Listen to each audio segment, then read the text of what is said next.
Hi there, Z here, and you know what, guys?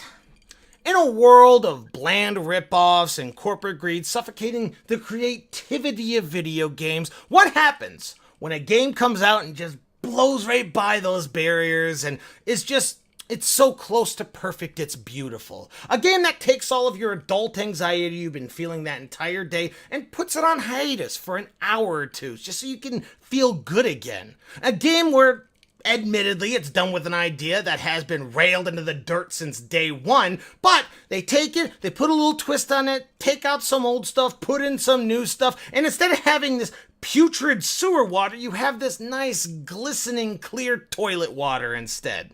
What happens to a game that stands out from the crowd and says, hey, you microtransaction, money-grubbing pieces of glossy garbage, I can do this right, and I can show you that I can do it and still make a profit? What happens to a game like that?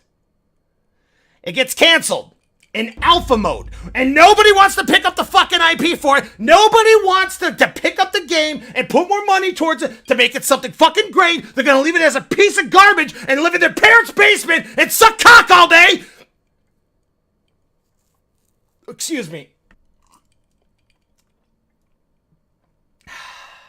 So I guess I will just review the runner-up to one of the best Battle Royale games I've ever played, which is Call of Duty's version of a Battle Royale game, which is called Blackout. Speaking of Blackout, excuse me, ladies and gentlemen.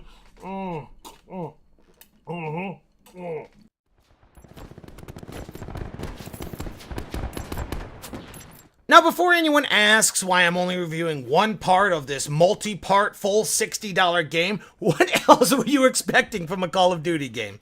Campaign? Well, that's gone. You can find out the backstory to a lot of the characters you'll be playing, but no offense, I don't really care about burly man with a beard number 16 or woman with a mohawk. Multiplayer, just as fast-paced as all the other Call of Duties, so it's dull as dirt water for me. Zombies? Okay, zombies is still fun. That's actually pretty good. 7 out of 10. But by far, the selling factor of this game, for me at least, is the Battle Royale version of Blackout. Why do I think this is a main selling point? Oh, I don't know. Maybe because it's so fucking good, and in a world where the word Battle Royale is used more as a joke than an actual playstyle, that's really saying something. It would not surprise me to see something like Solitaire Battle Royale, Neopets Battle Royale, Gone Home Battle... Oh, shit, no, hold on. I need to do a little edit right here. Okay, there we go. Gone Home Suicide Royale. The first person to kill themselves wins the game. Believe me, you're not fucking missing much. But why do I think it's so good? Is it better than Fortnite? What about PUBG? Will I ever stop trying to jump on bandwagons? Am I still a virgin? All these questions and more will be answered on this week's question of Zach makes a review of a popular thing in a desperate attempt to gain an audience through shady tactics, or as I like to call it, Zamaro Octia Gasts. Let's go! So where is this on the Battle Royale scale of gameplay intensity? Is it slow and methodical like PlayerUnknown, or a more quicker pace like Fortnite? Well, let's just say this. I'm gonna put this little scale right here. I'm gonna put PUBG at the very bottom because, let's be fair, a turtle tweaked out a meth is faster than that game. And then I'm gonna put Fortnite all the way on the opposite side. It climbs through the ranks of the Culling and Realm Royale and all the other games until it gets near Fortnite, where it slows down and comes to a stop. Only for it to snort a massive amount of cocaine and drink a bunch of Red Bull before giving a Goldberg spear into Fortnite's small childlike body and doubles the scale. What I'm trying to say here, ladies and gentlemen, is that this is the fastest paced Battle Royale game I've ever played in my entire life, and I've played a lot of Battle Royale games.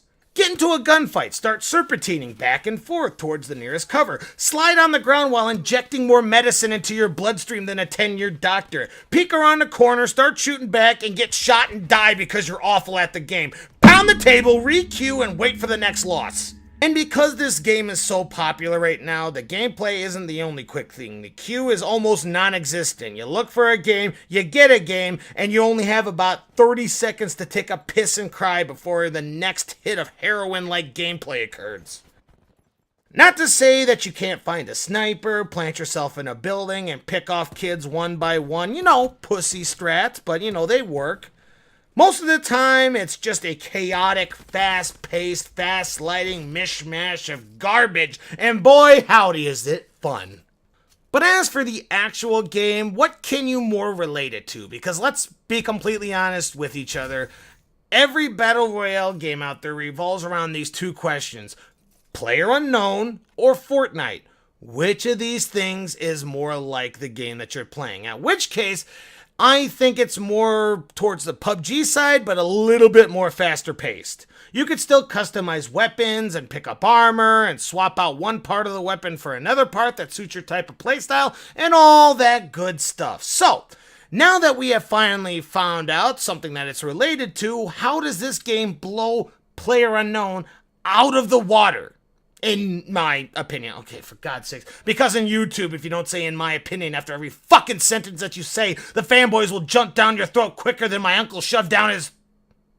I have been told not to follow through with that metaphor. So let's just go on to the comparisons. First off, it is much better optimized by far. Not much lag, not much drop frames, which is pretty important in this game due to how quick the fights can turn against you or in your favor, which I'm gonna just rant about that for a bit. Bluehole, how much fucking money do I have to shove up your asshole and down your throat before you fix this game? I have been patient for the first few years because I realize it sucks and it was really shitty how you guys were so ass-pounded by so many people joining your game so quickly, so I realize it takes you a while to build up the servers and to fix some of the initial optimization issues, and things were looking pretty good for a while.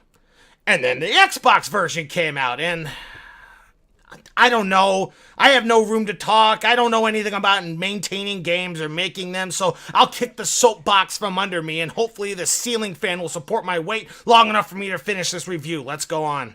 Next thing that I have to talk about is healing, which... honestly, it's night and day. It really is. I really enjoy this type of healing, where if you get shot at, you start walking back and forth trying to dodge while jamming more fucking substances in your body that will make Amy Winehouse blush. But I can also respect people who like the PUBG healing, which you literally have to stand around for multiple seconds just to heal the ittiest bit, leaving you vulnerable to the attackers.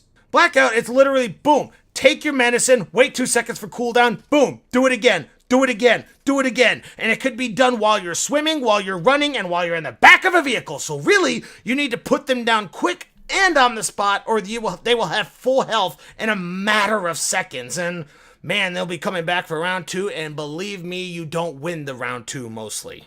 The sound design is also way more intense and intricate. But what do I mean by this? Well, besides the guns actually sounding intimidating and powerful, if you happen to jump in the water and then leave, you can hear the squish-squashing of wet boots as you're running across the grass, and then come upon like metal tracks or something like that. It actually sounds different than what you are standing on the grass. I mean, it's nothing massive, but the attention to detail is pretty neat.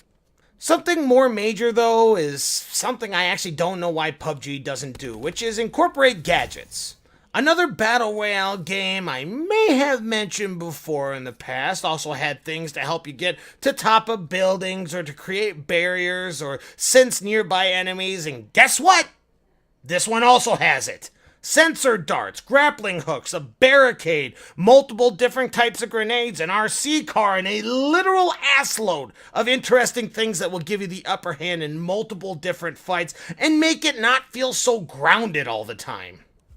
Another thing that I personally have no idea why PlayerUnknown doesn't do is shooting while you're in the water. Like guns can do that. I don't know if you guys fucking know, guns can actually do that. Sure, some of them actually need to be modified or you could damage the gun heavily, but for military quality assault rifles, I'm pretty sure that they're water friendly. It may not seem like a huge issue, and in all honesty, it's not. But at times when you can jump in the water and fire like mad at someone on the shore and actually kill them, I mean, it does give you a confirmed kill. I've done it before many times. And by I mean many times, I mean 2 or 3 times. So that's many in my books. Driving physics are also very good in this game. They aren't complete ass like, other games. Like, look at this behemoth of a truck. Not only can a person drive it, but 4 people can stand in the back and walk freely about without being glitched into the solar system. You aren't strapped to one part of the car and is told to just stand still or fuck off. You can move around, crouch, shoot, and do all the stuff that persnickety old PUBG refuses to let you do. And all the other vehicles, they just handle like a dream. They're very smooth, they're very controllable, it feels legitimately fine, but I know I'm missing something. What am I missing? Oh yeah, there's helicopters. Yeah, there's also helicopters, which is pretty neat. So yeah, big leg up for Black Ops on this one. Now, a lot of these things just differ from person to person. I realize that. If you enjoy the PlayerUnknown style, but just find it so boring that you'd rather watch your grandparents bang each other for excitement, then you might want to buy this game. And, also go and fucking look for some help, because that is not healthy thoughts. Don't worry, though. I got your back. I heard about an online therapy website, and it's just right up your alley. Absolutely no way it's a scam. You should check it out. But there is something in this game that companies like Epic Games and Bluehole could only dream of. Something that will not only save the Realm Royale genre, but games in general. A video game masterstroke from Treyarch that will cement them in video game history forever. Swish! Damn it. Kobe! Shaq! Fuck! Basketball player! What is going on? Ugh. I'll do it from the other side here. Oh, there we go. That's how you do it. Alright, I'm warmed up now. Let's fucking keep doing this. Yeah! Oh, nothing's gonna stop me. I'm going out for the NBA here. Oh, fuck! Oh, fuck! Oh, please, don't! Fucking take it! I don't want it! Oh, my God! Oh, my God, please don't kill me. Please don't. Okay, I'm going inside. No, you can have the basketball. Play all you want. What's going on? Is he fighting someone? Oh, my God, they're fighting over the ball. It's my ball! Ah, you know what really feels great after you kill a couple of guys? What really just hits the spot?